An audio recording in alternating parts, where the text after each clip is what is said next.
Bandidos, what's up? Your boy Tux here. Welcome to the ultimate dive into the Division 2 Iceberg. If you're new to Iceberg videos, think of it like this. The tip is stuff every player knows, but as we descend, we uncover hidden gems, bizarre secrets, and mind-bending theories that only the most dedicated lore hunters have pieced together. So gather round for a tale woven from the ashes of a fallen world. Our story begins not in the grand halls of power, but on the bustling streets of New York City during Black Friday 2015. A bioterrorist named Gordon Amherst unleashes the green poison, an engineered smallpox variant hidden on contaminated dollar bills. Chaos erupts like a wildfire, hospitals overflow, society crumbles in days, and the US government activates Directive 51, awakening the Strategic Homeland Division. Sleeper agents like you rise to reclaim the ruins. But as we plunge into this iceberg, we'll uncover how that initial outbreak in the Division 1 spirals into the endless saga of the Division 2, with secrets that could shatter everything. This odyssey draws from echoes, comms, and forbidden files, updated for 2025's twists like the Battle for Brooklyn DLC. If you're hooked by tales of survival and conspiracy, stick around because we're going deep. Let's do this.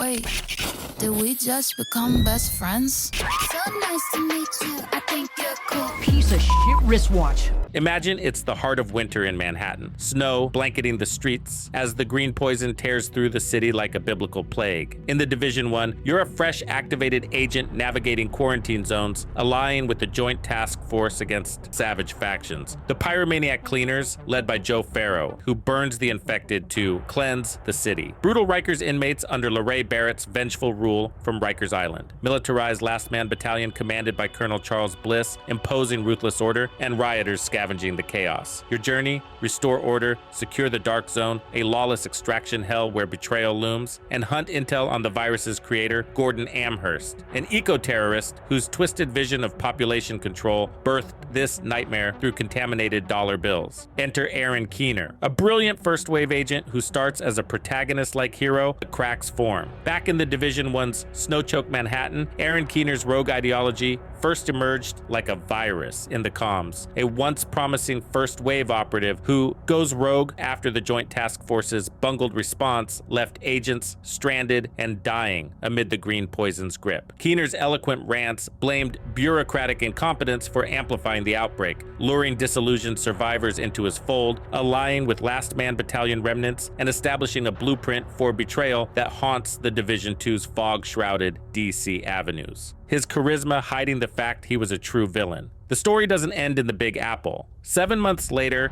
in the Division 2, the action shifts to a sweltering, overgrown Washington, D.C., where the outbreak has festered into full apocalypse. Here, new bad guys rise. Drug-fueled hyenas scavenging under multiple warlords, vengeful outcasts led by Emmeline Shaw, seeking fiery retribution for quarantine horrors. Patriotic True Sons enforcing tyranny under General Antoine Ridgway, a former JTF officer turned dictator, and the high-tech Black Tusk mercenaries pulling strings from the shadows, eventually commanded by Natalia Sokolova, a cunning corporate overlord plotting global dominance. President Andrew Ellis emerges as a pivotal figure, initially a symbol of hope, but revealed as a traitor collaborating with Black Tusk, his betrayals shaking the Division's foundation. Fei Lao, once loyal, spirals into roguery, haunted by losses and infiltrating enemies from within. Expansions deepen the drama. Warlords of New York drags you back to a flooded lower Manhattan to confront Keener's final schemes. Even Pharaoh's echoes, who were once enemies, became Keener's allies, powering viral horrors. Fei Lao's descent deepens the intrigue, her narrative pieced together through spectral collectibles in the Division 2's main storyline and fleshed out in Year 2 Season 4's manhunt sequences. In DC, she embeds within rogue circles, tormented by botched ops like the Capitol breach, culminating in her as a quarry in the Coney Island DLC's stormy chases. Her tapes unveil a psyche splintered by guilt, with theories linking her to Cassandra, a covert alias, collaborating with Keener on on Hunter countermeasures as revealed in Overlooked Echoes. An under-discussed angle ties her to Barden Schaefer's schemes, orchestrating DC upheavals that indirectly empowered Black Tusk, positioning Lau as a tragic bridge between heroism and heresy, warning figures like Kelso of the thin line they tread. Undercover missions with Kelso, hinted in fragmented cutscenes, suggest Lau once confided in her about systemic rot, planting doubt that could cascade into full betrayal.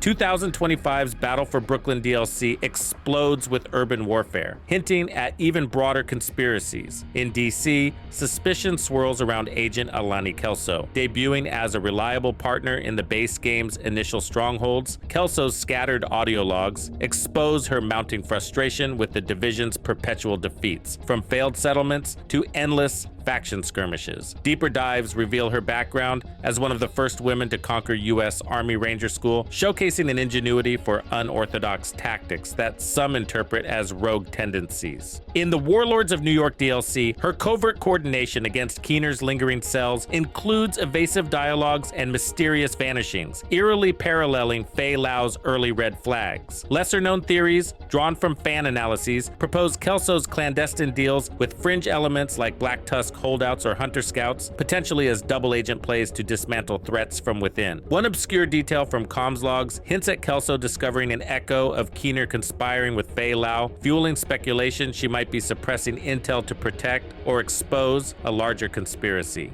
Together, these characters weave a tapestry of heroism, arrogance, and hidden motives, but they're just the surface. What if Amherst's virus was only the beginning? As you go deeper into the Broken City, you find fun, hidden stuff added by the game makers at Ubisoft. These mix the Division's dark story with hints to other games and shows. In the Division 1's snowy New York, look for signs of street heroes on missing person posters outside the main base. They nod to Batman's big enemy with that key phrase, "Why so serious?" For sure, a quick shout out to Batman in the virus mess. Check the sewers for Teenage Mutant Ninja Turtle stuff. Michelangelo's sticks left in Pennsylvania Plaza spots, Leonardo's swords tucked in Turtle Bay paths, stories of fighters under the ground. In Stuyvesant, Mr. Bean's Weird Ride hints at funny ways to stay alive, a fun break from Amherst's virus bad dream. Alone, feelings hit hard in the Division 2's Wild DC with I Am Legend bits. Dolls set up on roofs or empty trains, copying Will Smith's traps for the sick. What are you doing out here, Fred? What the hell are you? No! No! In the Division 1's Garment District, a replay shows Shaun of the Dead's funny fence part. People try a shortcut over a yard fence that falls apart in a laugh, repeating Shaun's line, What's the matter, Deborah? Never taken a shortcut before? What's the matter, David? I've taken a shortcut before. a zombie joke in the Green Poison Fear. Any Breaking Bad fans out there? Then you're probably going to recognize these two guys. Maybe they taught the hyenas everything they need to know about operating a safe and productive lab. Imagine descending into the murkiest recesses of the Division 2's crumbling world. Picture yourself in the damp, echoing sewers under West Potomac Park, flashlight cutting through the gloom as a red balloon bobs lazily on rotten water. A chilling nod to Stephen King's It, where Pennywise's lure signals lurking horror. This Easter egg, one of several balloons scattered in DC's underbelly, evokes the clown's predatory grin amid the apocalypse, making every sewer crawl feel like a descent into Pennywise's domain, where isolation breeds madness. The Hunters, ghostly axe-wielding enforcers that stalk the shadows of both the Division games, ignite enigmas about their true origins. These elite adversaries, clad in tactical gear and haunting masks, first appeared in the Division 1 as brutal ambushers in New York's dark zones and survival mode, executing agents with ruthless precision and vanishing without trace, leaving only questions about their motives. In the Division 2, their presence escalates, lurking in DC's contaminated zones, rooftops in the boroughs, and high-level activities such as the Summit Skyscraper challenges. Players summon them through cryptic puzzles, solving riddles involving lunar cycles, cipher decryptions, or specific emotes at night, collecting their signature masks. Each a trophy unlocked via these rituals adds layers of mystery, as each mask hints at a fallen agent's fate. The lore took a pivotal turn in the Year 4 Season 2 Hidden Alliance update, where it's revealed that the Hunters serve as safeguards under Calvin McManus, the Secretary of Homeland Security and architect of the secretive Hunter program. Activated by embedded SHD protocol protocols buried in the Division's network, their mandate is to eliminate disloyal agents and threats to the system's stability, purging rogues like Aaron Keener or potential traitors within the ranks. McManus, operating from the shadows post-outbreak, positioned them as a failsafe against internal collapse, tying back to the Division 1's first wave failures where early agents were abandoned, fostering the very disloyalty they now hunt. Yet, even with this revelation, the core riddle persists. Who are the hunters beneath their masks? Could they be twisted remnants of the first wave, brainwashed or augmented by manipulative experiments? Or are they lab-created monstrosities forged in Black Tusk's hidden facilities, like those uncovered in the Pentagon DLC, blending human operatives with experimental tech? Some speculate they're a rogue SHD faction, predating the Green Poison, recruited as external contractors with redacted mandates from McManus's pre-outbreak directives. Developer teases amplify the intrigue. Data mine files from years ago label them as redacted entities with redacted objectives, sparking conjectures of deeper conspiracies. In Faye Lau's post-defection comms from the Year 2 Season 4, she references the Hunter problem as a solvable equation, hinting at her secret alliances to counter or co-opt them, perhaps negotiating with McManus or infiltrating their program to expose SHD corruption. 2025's Year 7 updates, including the Brooklyn DLC, introduce evolved variants. Fog-veiled hunters prowling Brooklyn's misty bridges and subways, equipped with adaptive tech suggesting ongoing enhancements under McManus's oversight. These additions fuel speculation that the program evolves in real time, positioning hunters as eternal watchdogs in the apocalypse's fragile order. In the shadowed corridors of the Division's fractured world, Brian Johnson emerges as a tragic enigma, a once loyal SHD agent turned notorious hunter known as the Recruiter. Activated during the Green Poison outbreak, Johnson initially assisted fellow agents in rescue operations, saving civilians like Mari Singh, Cindy McAllister, and the Arnold siblings amid New York's chaos. His path darkened in Year 5, Season 2, where data-mined lore reveals him working for Calvin McManus, the Secretary of Homeland Security and architect of the Hunter program. Johnson's role? To scout and recruit suitable candidates, disillusioned agents, or survivors for transformation into hunters, elite enforcers purging threats to SHD stability. Picture Johnson in DC's ruins, his watch glowing as he shadows potential recruits, assessing their skills in brutal tests. In the manhunt climax, agents hunt him down, only to unmask a man torn between duty and doubt, his betrayal a facade to expose McManus's manipulations. Theories swirl. Was Johnson always a hunter plant, or did McManus coerce him? Johnson embodies the Division's core tragedy. Loyalty twisted into something monstrous, recruiting shadows in an endless war. Diving into the shrouded conspiracies of the Division 2's dystopia, veiled plots surface from DC's overgrown chaos and DLC depths, often drawing from real-world events like Operation Dark Winter, the 2001 bioterror exercise by U.S. agencies such as the Johns Hopkins Center for Health Security and the Center for Strategic and International Studies. This simulation portrayed a covert smallpox attack originating in Oklahoma City, rapidly escalating to overload hospitals, incite civil unrest, and reveal severe deficiencies in vaccine supply chains and quarantine measures, projecting 3 million infections and 1 million deaths in just 13 days, underscoring a weaponized pathogen's potential to dismantle society. Ubisoft Massive Entertainment extensively incorporated Dark Winter into the franchise's lore. They replicated the Green Poison's swift societal implosion, JTF inefficiencies, and Directive 51 invocation from the Drill's frameworks, integrating authentic details like bureaucratic clashes and disinformation campaigns to forge a believable post-apocalyptic setting. This extended to core gameplay with contaminated areas and extraction mechanics echoing quarantine failures, while broader conspiracies posit the series as foretelling manufactured pandemics akin to COVID-19's emergence and mishandlings, framing the Division as a subtle indictment of governmental readiness gaps, rooted in Dark Winter's alerts to bioterror risks in an interconnected globe. The Division 2's March 2019 release release, mere months before COVID-19's global spread in early 2020, profoundly affected its player base. The game's pandemic theme sparked eerie parallels, drawing surges in players during lockdowns who sought relatable escapism or irony, boosting engagement and community discussions on Reddit about its prophetic accuracy. However, it also deterred some due to discomfort from real-world echoes, amplifying conspiracy theories linking the title to predictive programming. Central to these enigmas is the New York Collapse Survival Guide from The Division 1, penned pre-outbreak by Warren Merchant, a fictional prepper and former engineer with ties to underground survivalist networks and radical environmental groups mirroring real deep ecology movements. As a reclusive figure embodying developer inspirations from Cold War survivalism and real preppers, Merchant authored the book as a practical urban disaster manual covering foraging, water filtration, first aid, evasion, and shelter building in NYC's ruins. He embedded cryptic elements, marginal codes, fold-out maps with hidden coordinates, and puzzles hinting at foreknowledge of societal breakdown, possibly from government leaks or eco-activist circles. Merchant vanished weeks before the outbreak, leaving supply caches at marked locations like abandoned subways and rooftops, stocked with gear and intel suggesting he predicted a bioengineered crisis. Though lore portrays Amherst as a lone virologist inspired by activist networks, fan theories connect him to extremist eco-NGOs like Earth First, or Voluntary Human Extinction Movement, potentially funded through U.S. aid fronts for covert eco-agendas. Recent 2025 U.S. aid unravelings, funding freezes disrupting conservation NGOs, World Neighbors for example, amid Trump-era policies, fuel speculation, these expose hidden ties to engineered crises, mirroring Amherst's call as U.S. aid-backed population control disguised as humanitarian aid.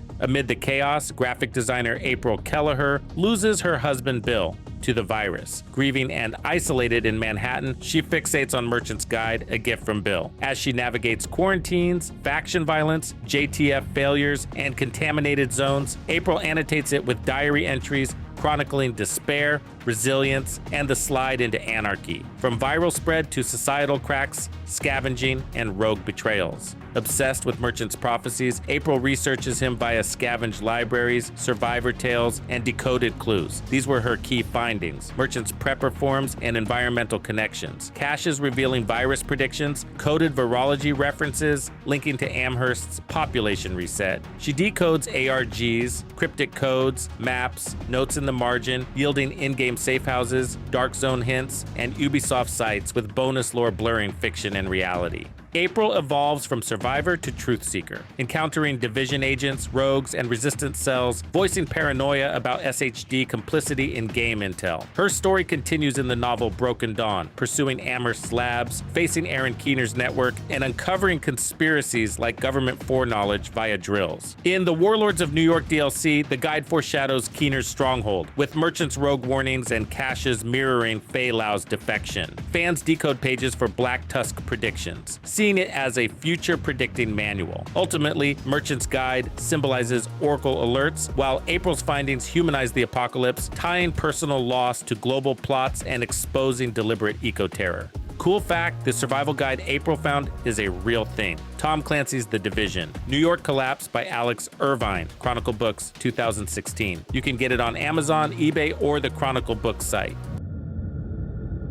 Deeper still, data mined whispers from Year 5 Season 1 Broken Wings thicken the SHD network's instability narratives, revealing a mysterious NSA bunker relentlessly beaming data to SHD servers, hinting at a compromised infrastructure where Agents watches glitch and Isaac falters. In the new Descent mode, players plunge into this rogue-like simulation, a procedurally generated NSA facility where escalating threats expose SHD's fragile backbone, with spoilers suggesting a hostage rescue facade masking deeper hacks by unseen forces, perhaps Black Tusk or Rogue AI, eroding the Division's command structure from within and echoing the Division 1's early wave betrayals. Feel the chill as Year 5 manhunt data mines unearth the underground city Insanity, a vast sub-DC network of elite bunkers where survivors or overlords allegedly pull strings on the surface chaos. From Roosevelt Island's owl totems to Brooklyn's hidden vaults, these bunkers, accessed through cryptic SHD keys, house-redacted files on asset moles, and hunter programs, theorized as McManus orchestrated havens for the powerful, controlling factions like puppets while agents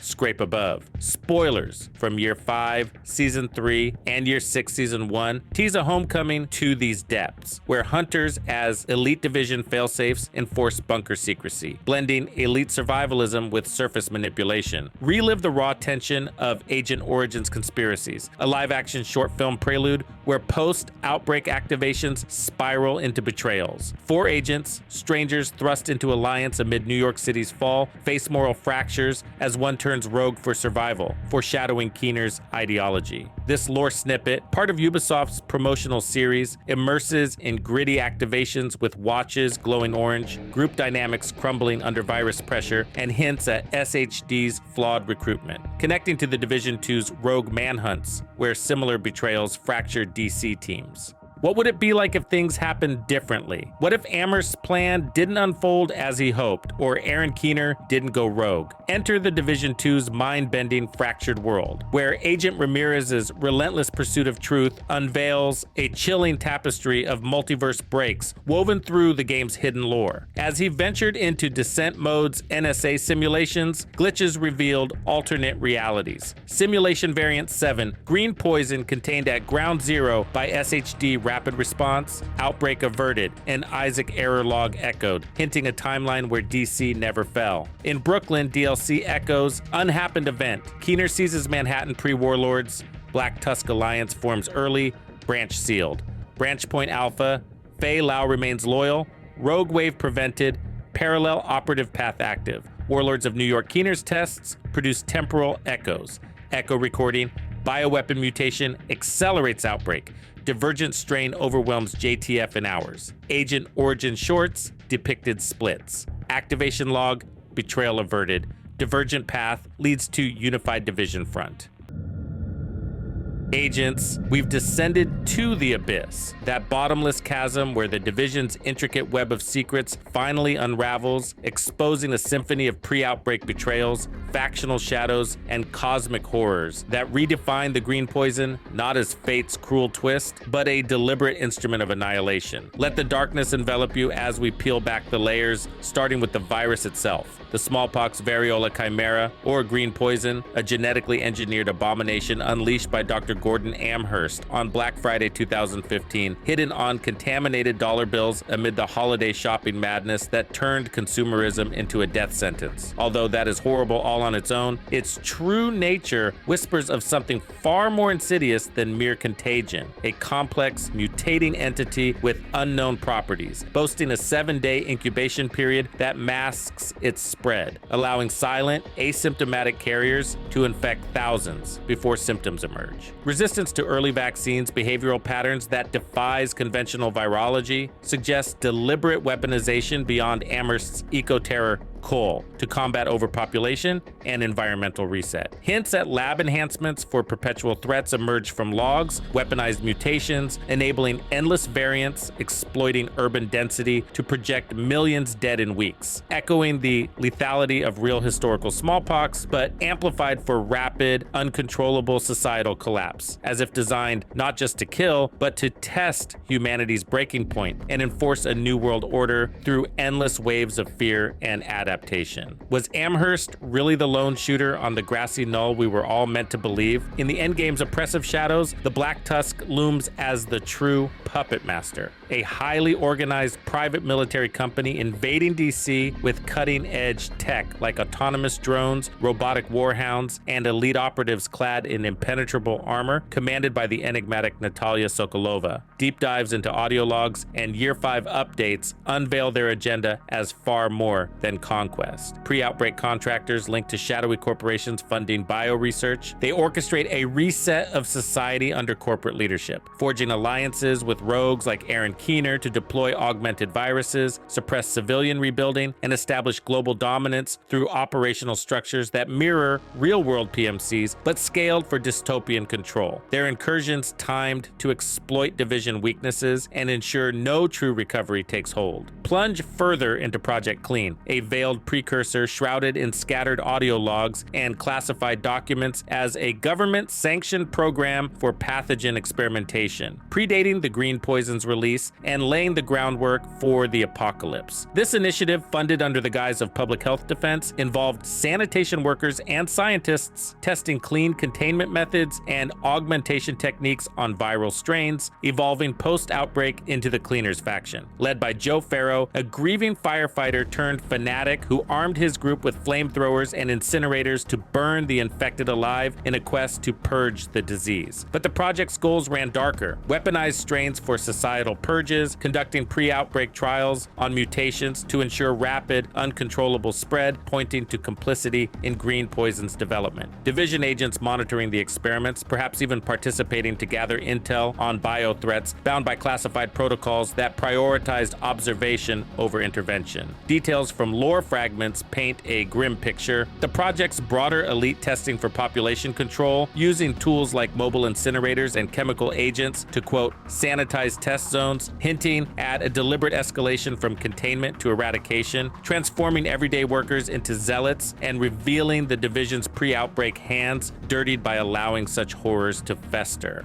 The Lighthouse Project adds another chilling layer to this descent, a clandestine research facility referenced in cryptic audio logs as a pivotal site for virus experimentation, serving as a direct precursor to Green Poison's horrors. What was it? A high-security lab dedicated to developing and testing viral strains under the banner of national defense, experimenting on mutation patterns to explore containment, or, more sinisterly, weaponization for bio-threat scenarios. Who ran it? Virologists like Amherst himself, alongside government scientists from agencies related to the CDC or DARPA, their fates largely unknown. Logs suggest many perished in containment breaches or were silenced to cover tracks, with survivor tales whispering of deliberate, quote, accidents to eliminate witnesses. It operated pre-outbreak, hinted in records as early 2010s tests, ramping up amid global biothreat drills like Operation Dark Winter, aligning with rising tensions in pandemic preparedness. Why did it exist? Officially for defense against bioterror, but deeper speculation ties it to offensive capabilities, refining viruses for targeted culls or psychological warfare connected to Amherst's eco-ideals and broader elite agendas for population management. As for the location, undisclosed, but speculated as underground New York City labs or remote facilities like those in the game's contaminated zones linked to the wider universe via audio logs in missions such as Dawn's Early Light, where echoes reveal mutation experiments leading directly to the outbreak, exposing Division pre-awareness and potential oversight as agents were briefed on Lighthouse protocols yet failed to intervene, suggesting complicity in allowing the virus to escape for real-world testing.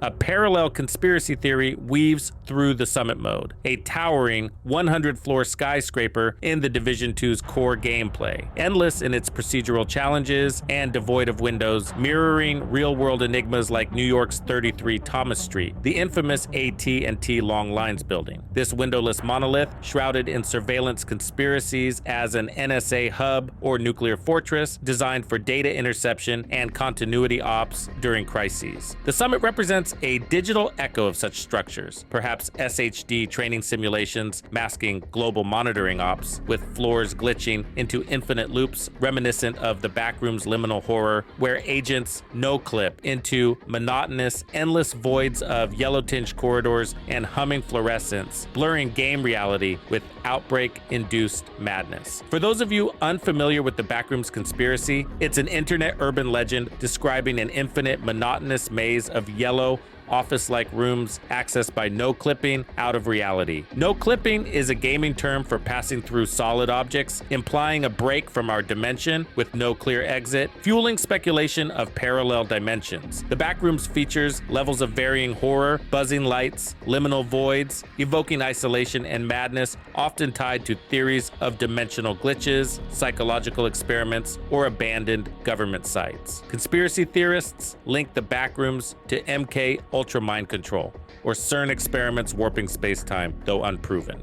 Want to go deeper down this rabbit hole? As you climb the summit's endless floors, dusty office cubicles stretching into drab, abandoned monotony, echoes of forgotten lives in flickering lights and empty desks. Only a single anomaly pierces the uniformity. The logo of the Merritt family, procedurally generated on one level, standing out as the sole discernible reference amid the void. This old money dynasty, owners of the luxurious Merritt estate in Lower Manhattan, a pre-outbreak haven of opulence turned desperate refugee camp, represents elite power with deep corporate and government ties. Heiress Mackenzie Merritt weaves a tangled web, former friends and business associates with Natalia Sokolova of Black Tusk, and romantic entanglements with rogue agent Aaron Keener, positioning the family as puppeteers in the apocalypse's shadows. The conspiracy chills to the bone. The Merritts secretly bankrolled Black Tusk through Sokolova, using their estate as a covert testing ground for green poison variants, experimenting on refugees to refine the virus's mutations. Hunters, those masked enforcers, serve as their elite guardians, eliminating rogue agents who probe too close to the family's role in orchestrating the outbreak for population control. Connected to the Division via pre-outbreak SHD ops, monitoring their vast wealth and influence, the Merritt logo in the summit unveils it as a reality filter, a Merritt-orchestrated simulation suppressing divergent timelines that could expose their agenda of engineered global reset, where the virus ensures only the elite endure. Tune your Isaac to Agent Alani Kelso's Amazon Alexa audio files, activated by the Division Network skill. Simply say, "Alexa,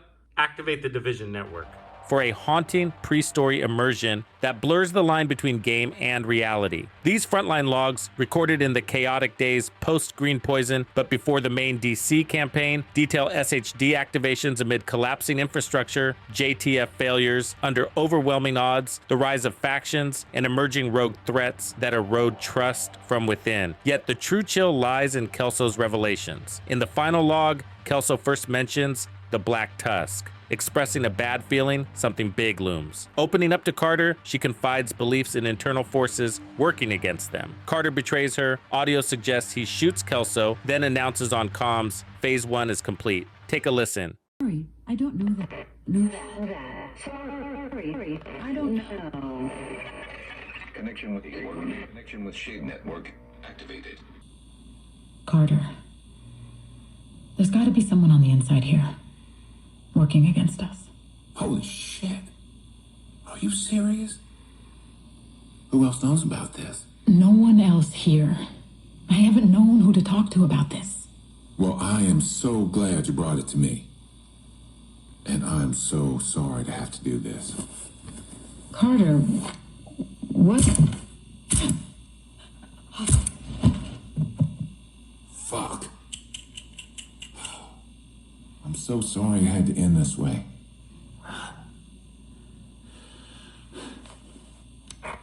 Phase 1 is complete.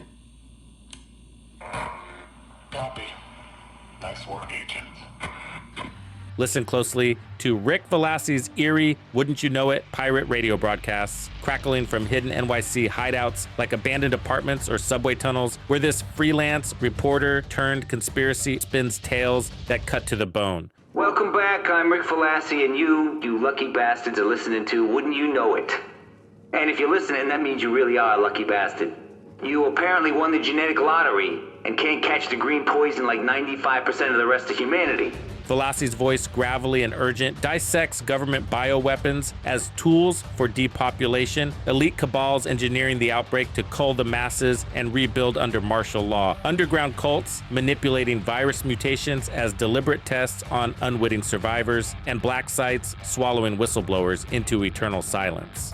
creepily predictive, his rants echo real-world fears of pandemics as controlled events, blurring rant and revelation, leaving agents questioning if he's a raving madman or the apocalypse's sole truth teller. His broadcasts, too timed, too insightful to be coincidence. The story darkens with Ruth Massey, a tenacious conspiracy theorist scavenging the frozen ruins, obsessed with unmasking Velassi after his words rang suspiciously convenient, diverting from deeper plots like lab leaks and population resets. In scattered comms intel from the Division 1's audio logs, Massey boldly hacks channels to confront him. Velassi, if that's even your real name, I'm Ruth Massey, and I know a shill when I hear one. You're planted to muddy the waters on the real horrors, the virus labs, the culls. Tracking signal bounces through Manhattan's snow-choked streets. She pieces clues from JTF outposts and graffiti, her logs building tension. Highly trained goons ambush her. Silent operatives with SHD-like gear or Black Tusk insignia, silencing her mid-intercept in suppressed gunfire. Her final transmission cuts off.